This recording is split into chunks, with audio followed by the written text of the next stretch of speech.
989 കാലഘട്ടങ്ങളിൽ നമ്മുടെ കാന്തപുരം സുൽത്താനുലുലമ കാന്തപുരം ഉസ്താദ് എന്തായിരുന്നു മുന്നോട്ട് വെച്ചത്?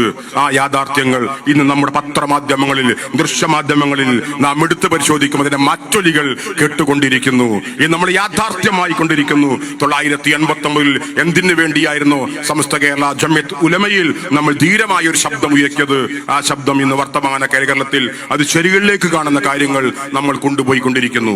അതുകൊണ്ട് നമ്മൾ ശരിയുടെ പക്ഷത്താണ്. അതുകൊണ്ട് നമ്മൾ അതിനകത്ത് കക്ഷിയുടെ തീരുന്നല്ലേ പറഞ്ഞത് യാഥാർത്ഥ്യങ്ങളാണ്. അതുകൊണ്ട് ഞാൻ പറയുന്നു, എപ്പോഴും നന്മകൾ നമ്മൾ പലപ്പോഴും പറയും, ശരികൾ വിജയിക്കുന്ന കാലഘട്ടം ഉണ്ടാകും.